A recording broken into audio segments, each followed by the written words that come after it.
नमस्कार मित्रों, आपके अपने YouTube चैनल प्रकाश वन एजुकेशन हब में आपका स्वागत है। जिस तरह आपको कल मैंने बताया था कि मोटिवेशन और गाइडेंस क्या होता है, क्या चीज़ होती है, तो कल मैं आपको मिट्टी पर जो कविता जो था वो मैं नहीं बता पाया था। तो अगले रविवार को, जो आने वाला जो रविवार है, आपको उस रविवार को मैं बताऊँगा। इसके लिए आप निश्चिंत रहिए। तो हम आते हैं सबसे पहले विषय पे। अपना विषय चल रहा था राज व्यवस्था, जिसे कहते हैं पॉलिटी। आज इस विषय का लास्ट ही एक्ट है। इस एक्ट के बाद हम खत्म कर देंगे इसे।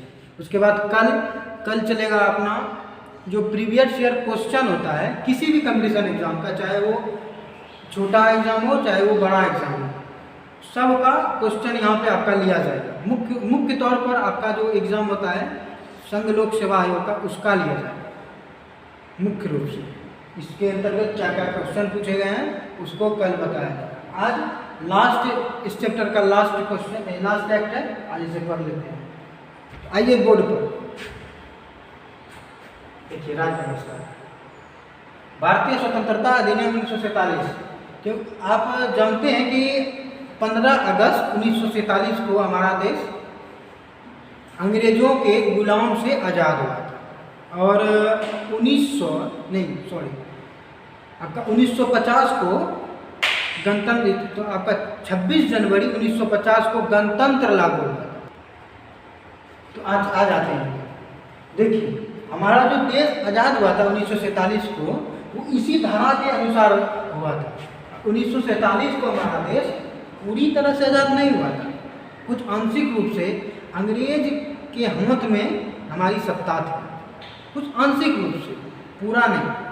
देखते हैं, इस अधिनियम द्वारा माउंटबेटन योजना को वैधानिक रूप दिया गया। इसके अंतर्गत की गई प्रमुख बातें निम्नानुसार, यानी जब हमारा अपना देश को जब आज़ाद कर दिया था, तो लॉर्ड माउंटबेटन उस समय भारत के वायसराय हुए, उसी के अनुसार हमारा देश आज़ाद हुआ। वही एक कैबिनेट मिशन योजना लाई, या कह सकते हैं माउंटबेटन योजना, तो उसी के अनुसार हमारा देश आज़ाद हुआ। 15 अगस्त 1947 को भारत एवं पाकिस्तान नामक दो अधिराज्य बना दिए गए। ब्रिटिश सरकार सत्ता सौंप दी। ब्रिटिश सरकार ने सत्ता सौंप दी किसको? ये जो दो अधिराज्य थे।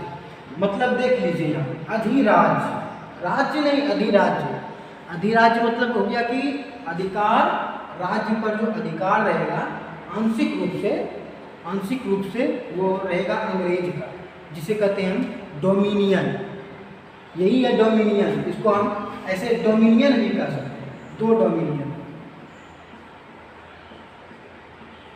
ये दूसरा भी बुक पढ़िएगा इसके लिए, इस एक्ट को पढ़ने के लिए, तो आप उसमें देखिएगा डोमिनियन, यही अधिराज्य।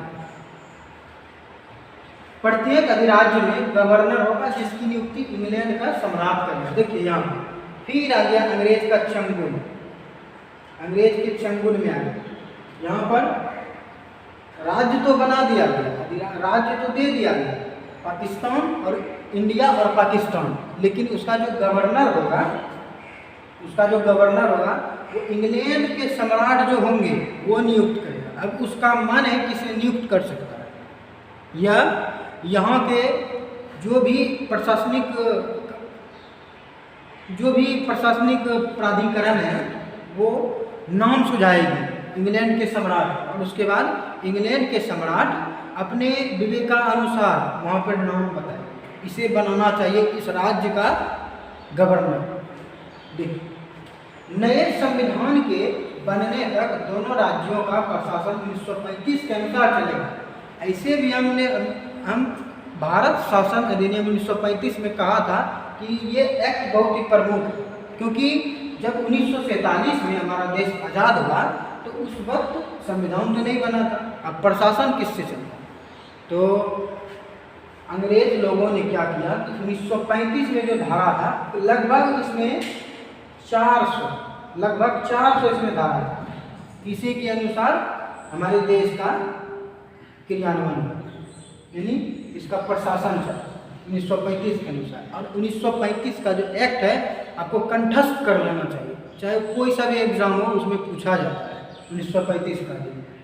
नए संविधान के बनने तक दोनों राज्यों का प्रशासन 1935 के अनुसार चलेगा, ये कह दिया। उसके बाद भारत सचिव पद समाप्त, भारत सचिव पद समाप्त कर दिया, यानी जो भारत के राज्य सचिव हुआ करते थे, वो जो इंग्लैंड के जो वहाँ जो सदन हुआ करते तो वहाँ रहते थे, तो उसे समाप्त कर दिया। उसके स्थान पर कर दिया क्या कि उसके स्थान पर राष्ट्रमंडल के सचिव की नियुक्ति की गई, राष्ट्रमंडल के सचिव की नियुक्ति की गई। यानी अब राष्ट्रमंडल का अर्थ होता है कि जो राष्ट्र ब्रिटिश के चंगुल से आज़ाद हुए तो उस देश के किसी भी प्रशासनिक अधिकारी को या जो भी उच्च पद पर बैठा हुआ है तो उसका सदस्य होना पड़ेगा राष्ट्रमंडल का। तो यही है राष्ट्रमंडल। तो इसके स्थान पर राष्ट्रमंडल के सचिव की नियुक्ति की गई।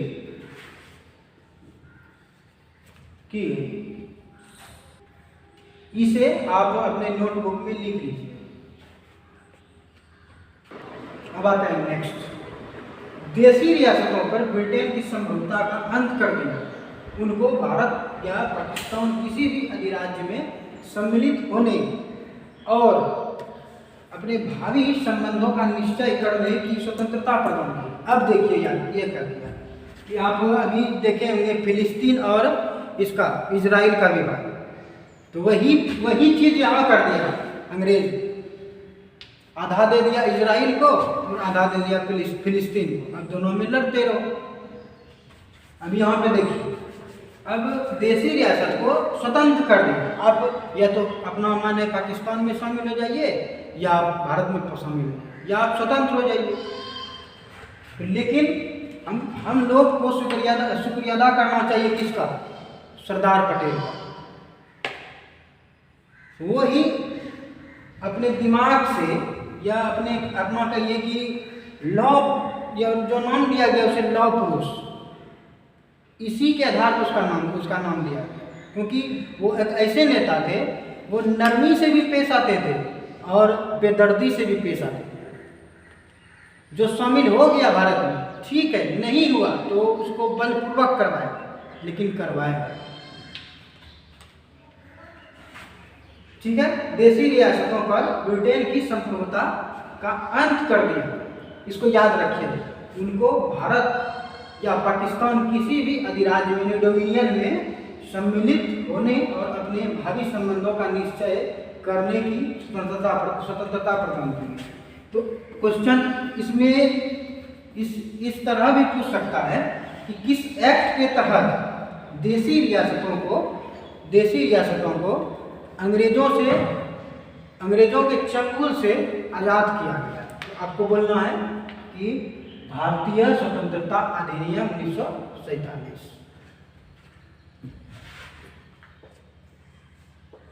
अब इसको उतार दो।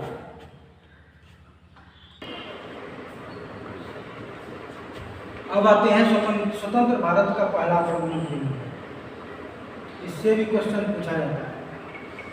जवाहरलाल नेहरू प्रधानमंत्री, सरदार पटेल गृह मंत्रालय और सूचना मंत्रालय से संबंधित, डॉक्टर राजेंद्र प्रसाद खाद्य मंत्रालय, और मोहम्मद मौलाना अबुल कलाम आज़ाद शिक्षा मंत्री, जॉन मथाई रेलवे परिवहन, आर.के. षणमुखम चेट्टी वित्त मंत्रालय, जगजीवन राम श्रम मंत्रालय, सरदार बलदेव सिंह रक्षा मंत्रालय।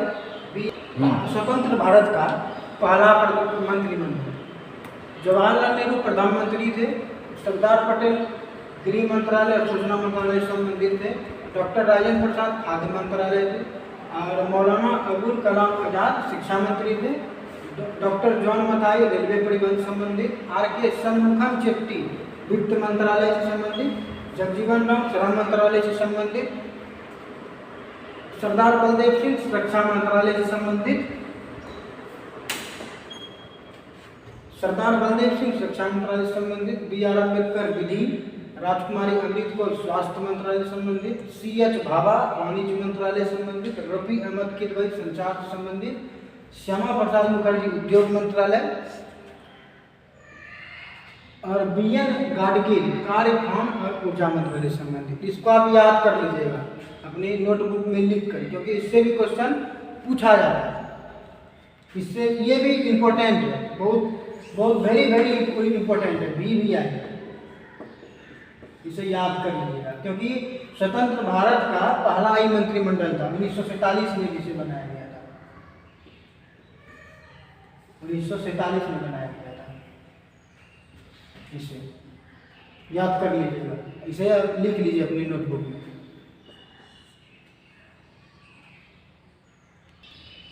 अगर वीडियो अच्छा लगा हो तो इस चैनल को सब्सक्राइब कीजिए और ज़्यादा से ज़्यादा शेयर कीजिए, और कुछ टेक्निकल प्रॉब्लम दिखाई देता हो आप लोगों को तो कृपया कमेंट कीजिए।